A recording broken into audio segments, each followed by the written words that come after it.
এই হুনো খাউনটা নিয়ে এসে কইলাম বাড়িতে এসে খাইতে গেলে আবার কামের দেরি হইব, সন্ধ্যা হয়ে যাবো কাম করতে করতে। আচ্ছা ঠিক আছে, আমি নিয়ে আসবনি, চিন্তা করো না। দেরি করো না কইলাম। আর আমি কিন্তু দুপুরবেলা তাড়াতাড়ি চলে আসবো, রান্না বান্নাটা ঠিকঠাক মতো কইরা রাখো। ঠিক আছে চলো। আব্বা এতক্ষণ ধরে চেষ্টা করতেছো, তারপর আগুন জ্বলতেছে না। লাকড়িটা কি ভেজা নাকি? তুই যেই হারে চোখের পানি নাকের পানি ছাড়তেছস তাতে লাকড়ি এমনি ভিজা যাইব। সমান অধিকার দিতে গিয়া এখন তো মনে হইতেছে চোখে দেখার অধিকারই হারায় ফেলামো বাপ্পলাই। তাই তো দেখতেছি। আবার জ্বলছে জ্বলছে জ্বলছে, ধাক্কা দাও লাকড়িটা। জোরে ধাক্কা দাও।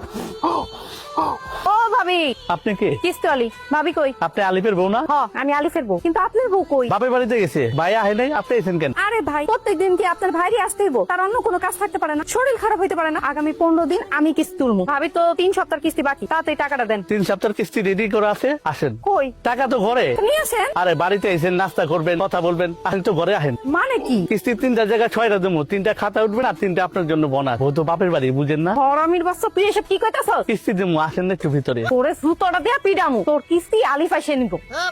6 কিস্তি এক লগে দিতাম কিন্তু। কিরে রান্নার খবর কি? রান্না হইছে? ভাত হইছে? সব ভাত তো হইছে, তবে ছোট্ট একটা সমস্যা হয়ে গেছে। সমস্যা কি হইছে? পড়ছস নাকি? তুই তো সব ভাত ফেলাই দিছস। এখন আমি তোর মাল লেগে কেমনে ভাত নিয়ে যাবো? তাহলে তো দুপুরের মধ্যে খাবার নিয়ে যেতে কইছে। এ আব্বা, আমি তোমার একমাত্র পোলা, ভাতের মার গালতে গিয়ে আমার হাতটা পুড়ে গেছে, সেটা নিয়ে তোমার কোনো চিন্তা নাই। তুমি আসো, মার লেগে কেমনে ভাত লইয়া যাবে সেই চিন্তা লইয়া। তোর মার ভাত যদি আমি সময় মতো না নিয়ে যাই, তুই জানোস আমার খবর করে দিব বউয়ের শাসন কি জিনিস, বউয়ের যন্ত্রণা কি জিনিস, তুই কি বুঝবি? এমন কইরা কইতাছো মনে হইতাছে তোমার একারই বউ আছে, আমার বউ নাই। আমি তারে কেমনে খাবার দিব সেটা কও, এটা বুদ্ধি দাও। এক কাম কর, উঠা মাটির থেকে সব ভাত উঠা ধুয়ে ফেলা। এই ভাতি ওকে খাওয়াবো, আমরা পরে রান্না করে খাবো। ঠিক আছে। তরকারির অবস্থা কি তোর? দেহি তরকারি ও রান্না শেষের পথে, লবণটা দেখো তো। দেহি লবণ হয়েছে।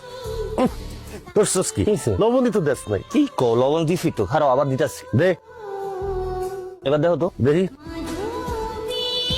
হয় নাই তো, আরো দে। এবার দেখো, ফুসকেন সব হারাইয়া ফেলাইছো। তুমি তো একই চামচের থেকে বারবার লবণ সাইকা দেখতেছো, লবণটা হইবটা কেমনে? এখান থেকে দেখো, পাতিল থেকে দেখো দেখো।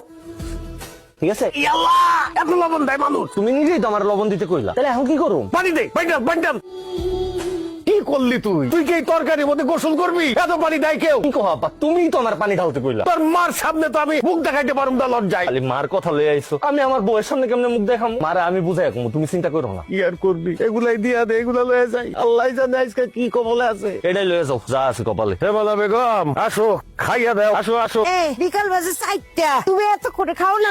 একটু দেরি হয়ে গেল, কি করুম কও? খাও। কামাক গেছেন আমার? মোরে কামাক গায় নাই, একটু ঠিক মতো কাম করতে হইব। আমার কাম আমি বুঝুম। আর দুইয়া তুমি আমার সাথে খায় না? না কে খাইতে হইব? তুমি প্লেটে খাও আর আমি বাটিতে খাইতেছি। প্রথম রান্না করছি তো, এর লিগে একটু বড় সুস্বাদু হয়েছে, দারুণ খাবার হয়েছে। তুমি আমার স্বামী খাও। খাও কইলাম, মুখে দাও। আমি বৈশা দেখি। হ্যাঁ, সুন্দর করে আমার স্বামী ভাত খাও। পেট ভরা। খাও। বাহ, তোমার তো অনেক বড় সড় আয়োজন কইরা পুরস্কার দেওয়া উচিত। আমি পুরস্কার পাবো কেন? সেরা রাঁধুনি পুরস্কার। তোমার হাতের রান্না এত চমৎকার হয়েছে, মনে হয়েছে ঢাকা সোনারগাঁর হোটেলের খাবার খাইছি। রান্নাটা খারাপ হয়েছে দেখে আমার এমনি করে খোসা না দিলেও পারতাম। মনে হইতাছে তুমি একেবারে কাজ কাম করে আজকে উদ্ধার করে ফেলাইছো। তুমি যে কিস্তি উড়াইতে গেছো, কয়জনের কিস্তি উড়াইছো? মাত্র 3 জনের কিস্তি লিয়ে বাড়িতে আইছো। প্রথম বুঝতে সবার একটু সময় লাগে। ওইটাই আমারও আজকে প্রথম দিনই আসিল, ওই কারণে রান্নাটা একটু খারাপ হয়েছে।